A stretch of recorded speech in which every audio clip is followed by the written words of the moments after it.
बसंतपुर नाम के एक छोटे से गांव में बबलू नाम का एक आदमी रहता था।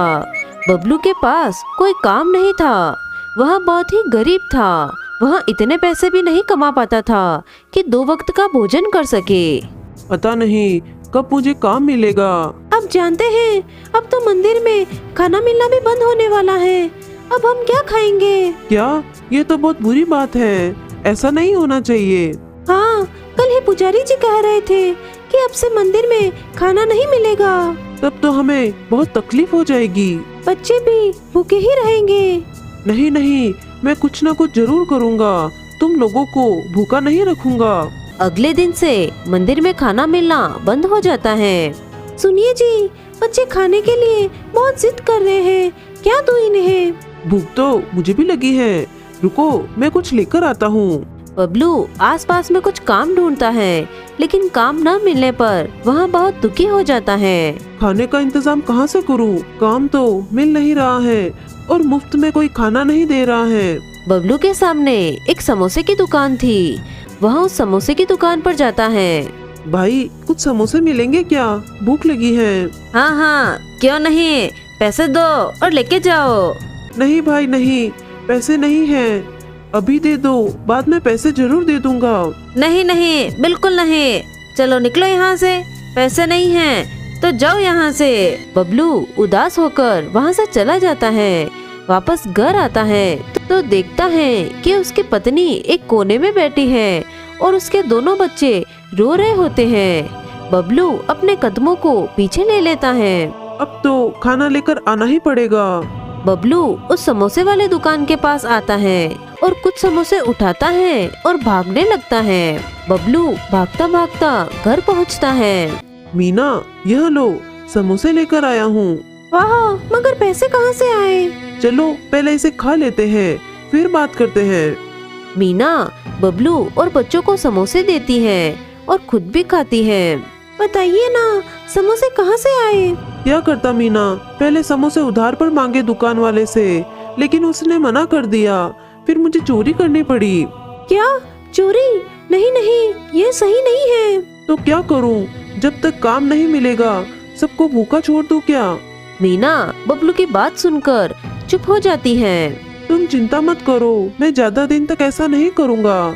भूख की वजह से हर बार बबलू को चोरी करनी पड़ती थी। वह अब तक सभी से बचता आया था। हे भगवान, मुझे आगे भी इसी तरह बचाना। एक दिन बबलू कुछ खाने का सामान चोरी करके भाग रहा होता है। अरे रुको, चोर पकड़ो इसे। तभी दुकान वाला उसे पकड़ लेता है। अब तो नहीं बचेगा, अभी तुझे सरपंच जी के पास में लेकर चलता हूँ। दुकानदार बबलू को सरपंच जी के पास में ले जाता है। क्यों बबलू, तुमने ऐसा क्यों किया भाई? सरपंच जी, मुझे माफ कर दीजिए, मगर मेरे पास कोई काम नहीं है, इसलिए पैसे की बहुत कमी है, खाने के लिए कुछ भी नहीं है, इसलिए चोरी करनी पड़ी। नहीं बबलू, तुमने ये अच्छा नहीं किया। तभी कुछ और दुकान वाले सरपंच के पास आते हैं और कहते हैं, सरपंच जी, इसने हमारी दुकान से भी चोरियां की हैं, वो भी कई बार, इसलिए इसे कड़ी से कड़ी सजा मिलनी चाहिए। अच्छा, सभी शांत हो जाइए। सुनो बबलू, तुम इस गांव में रहने के लायक नहीं हो। आज के आज तुम अपने परिवार के साथ गांव छोड़कर हमेशा हमेशा के लिए चले जाओ। हाँ। मगर सरपंच जी, मैं कहाँ जाऊँगा? वो मैं नहीं जानता, तुम ये गांव छोड़कर चले जाओ बस। बबलू उदास होकर घर आता है और मीना को सारी बात बताता है। मगर हम लोग जाएंगे कहाँ? पता नहीं मीना, अब सरपंच जी ने कहा है तो हमें यहाँ से जाना ही होगा। बच्चों को साथ लो और चलो यहाँ से। बबलू अपनी पत्नी और बच्चों के साथ गांव छोड़कर चला जाता है।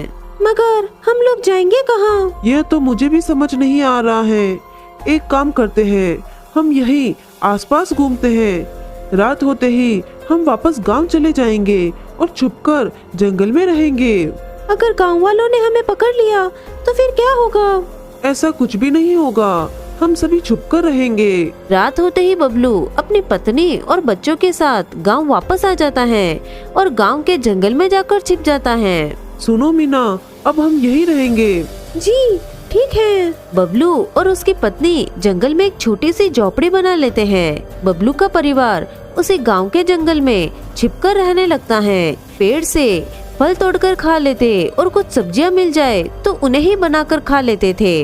कितना अच्छा होता अगर सभी गांव वाले मेरी चोरी वाली बात को भूल जाते और हमें पहले की तरह स्वीकार कर लेते। पता नहीं कभी अब ऐसा होगा या नहीं, मगर मुझे यहाँ पर रहने में बहुत डर लगता है। अगर उन्हें पता चल गया तो अच्छा नहीं होगा। जब तक सही चल रहा है चलने दो, क्योंकि अभी हमारे पास कोई उपाय नहीं है।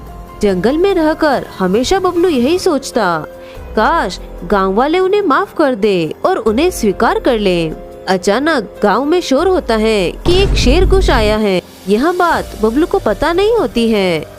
कुछ गांव वाले जंगल में लकड़ियां काटने आते हैं। भाई कहीं मत जाना, मैं तुरंत लकड़ियां काट कर आता हूँ, पता नहीं कब शेर आ जाए। हाँ भाई यही खड़ा हूँ, तू जल्दी लकड़ियां काट कर आ।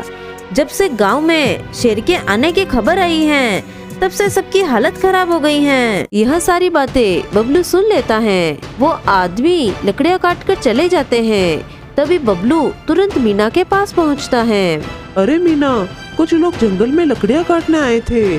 वहाँ कह रहे थे गांव में शेर घुस आया है। अगर शेर यहाँ भी आ गया तो हम क्या करेंगे? तब तो हमें भी बहुत सतर्क रहना चाहिए। रात के वक्त बबलू जगकर रखवाली करने लगता है। एक रात अचानक बबलू को पैरों की आवाज सुनाई देती है। मीना उठाओ और बच्चों को भी उठाओ, किसी के पैरों की आवाज आ रही है। मीना उठती है और बच्चों को भी उठाती है। तभी वह देखते हैं कि शेर उनकी तरफ दौड़ता हुआ आ रहा है। मीना भागो, भागो जल्दी से। मीना बच्चों को लेकर भागने लगती है। शेर उनके पीछे पीछे दौड़ने लगता है। वे जाकर नदी के पास रुक जाते हैं, जहाँ पर आगे जाने का रास्ता नहीं बचता है। मीना रास्ता खत्म, यहाँ तो सिर्फ एक दरवाजा दिख रहा है। चलिए इस दरवाजे के अंदर ही चलते हैं।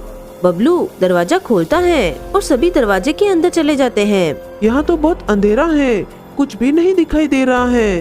हम कुछ घंटे यही रहते हैं, फिर बाहर जाएंगे। थोड़ी देर बाद शायद अब शेर चला गया होगा। कुछ घंटों बाद वह दरवाजे के बाहर आते हैं तो उन्हें जंगल थोड़ा बदला बदला नजर आता है। मीना ये जंगल मुझे अब सुरक्षित नहीं लगता है। अब हमें गांव वालों के पास ही जाना होगा। माना वह हमें बहुत सुनाने वाले हैं, मगर अभी जंगल में रहना एकदम सुरक्षित नहीं है। गांव में चलकर पूछते हैं शेर गया या नहीं। बबलू अपने परिवार के साथ वापस गांव में आता है। बबलू डरता हुआ एक आदमी से बोलता है, भाई जी क्या शेर गांव से चला गया? शेर? गांव में शेर कब आया भाई? वैसे यह बताओ कैसा चल रहा है सब कुछ? तुम्हें कोई काम मिला या नहीं? ये मुझे कुछ नहीं कह रहा है। क्या गांव वालों ने हमें माफ कर दिया क्या? क्या हुआ भाई, बिल्कुल शांत क्यों खड़े हो? कुछ बोलो तो सही। वो आदमी बबलू से बहुत शांति से बात कर रहा था। क्या आप लोगों ने हमें माफ कर दिया क्या? माफ? मगर किस बात के लिए? क्या किया है तुम लोगों ने? लगता है गांव वाले चोरी वाली बात को भूल गए हैं और इन लोगों ने मुझे माफ कर दिया है। चलो अच्छा ही है। अब क्या उस बात को याद दिलवाना, छोड़ो, कोई आवश्यकता नहीं। वे खुशी खुशी गांव में रहने लगते हैं और कोई भी उन्हें कुछ भी नहीं कहता है। मीना अब से मैं चोरी नहीं करूँगा। सुना है सेठ जी किसी काम करने वाले को ढूंढ रहे हैं, वहीं जाकर काम करते हैं। 2 वक्त का भोजन तो मिल ही जाएगा। वैसे भी सभी उस बात को भूल गए हैं। अगर वापस वैसा किया तो सभी छोड़ेंगे नहीं। बबलू और उसकी पत्नी एक सेठ के घर काम करने लगते हैं और उन्हें वहीं से खाना भी मिलने लगता है और थोड़े पैसे भी। वह खुशी खुशी जिंदगी व्यतीत करने लगते हैं। सुनिए, सेठ जी ने कहा है जंगल से लकड़ियाँ काट कर लाना है। ठीक है चलो। बच्चे भी साथ जाने की जिद करते हैं। अच्छा तुम लोग भी साथ चलो। सभी जंगल में लकड़ियाँ काटने आते हैं। तभी अचानक एक जंगली जानवर उनका पीछा करने लगता है।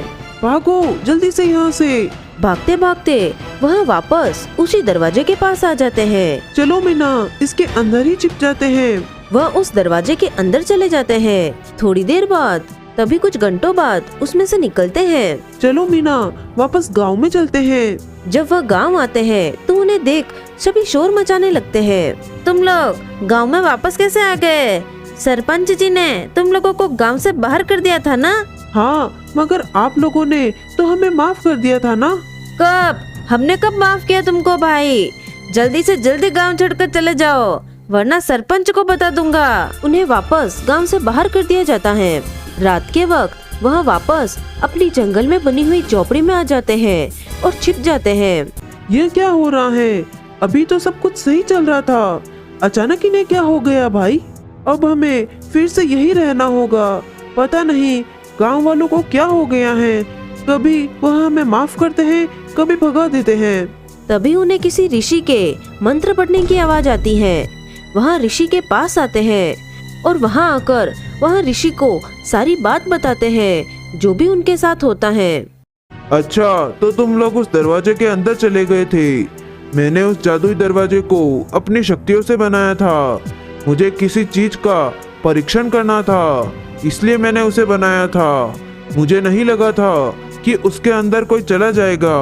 बाबा, हमें कुछ समझ नहीं आ रहा है। जो कुछ सोचकर तुम जादुई दरवाजे के अंदर जाओगे, वहाँ बिल्कुल वैसे ही दुनिया तुम्हारे लिए बना देगा, और वही तुम्हारे साथ हुआ। बताओ, तुम लोग अक्सर क्या सोचते थे? हम तो बस यही सोचते थे कि गांव वाले हमें माफ कर दे और हमें पहले की तरह रहने दे। अच्छा, तो ठीक वैसे ही दुनिया जादुई दरवाजे ने तुम लोगों के लिए बना दी। जब तुम लोग वापस जादुई दरवाजे के अंदर गए, तब तुम लोग बनावटी दुनिया से दूर असल दुनिया में आ गए। अच्छा, तो ऐसी बात है।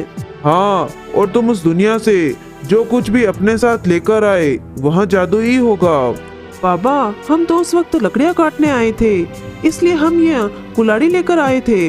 अच्छा, तो फिर यह जादुई कुल्हाड़ी है। बाबा, इस कुल्हाड़ी की जादुई शक्ति क्या है? यह कुल्हाड़ी काफी जल्दी लकड़ियों को काट देगी, वहाँ भी खुद से। इसमें तुम लोगों को कुछ भी नहीं करना पड़ेगा। मीना, अब क्या किया जाए? तभी गांव के कुछ लोग बबलू के परिवार को जंगल में देख लेते हैं और उन्हें लेकर गांव में आते हैं। ये तुमने अच्छा नहीं किया। जब मैंने तुम्हें गांव से बाहर निकाल दिया था, तब तुम वापस क्यों आए? सभी बबलू को खरी खोटी सुनाते हैं। इसी बीच बबलू सोचता है कि क्यों ना जादुई कुल्हाड़ी का इस्तेमाल किया जाए। कृपया शांत हो जाइए आप लोग, हमें इस गांव में रहने दीजिए और मुझे माफ कर दीजिए। मैं अपनी गलतियों का प्रायश्चित करना चाहता हूँ और इसके लिए मैं गांव के सभी लोगों के लिए मुफ्त में ही काम करने को तैयार हूँ। कौन सा काम करोगे तुम? हाँ, सभी के पास जितने भी लकड़ियाँ काटने का काम होगा वह मुझे दे दीजिएगा। मैं जल्दी से जल्दी आपका काम करके आपके घर पर पहुंचा दूंगा, वो भी मुफ्त में। यह सुन सभी बबलू की बात मान जाते हैं और लकड़ियाँ काटने का काम उसे दे देते हैं। जादुई कुल्हाड़ी की मदद से बबलू फटाफट लकड़ियाँ काट कर गाँव वालों के घर पहुंचा देता है। बबलू का काम देख सभी उसे माफ कर देते हैं। इसके बाद से यही बबलू का काम बन जाता है।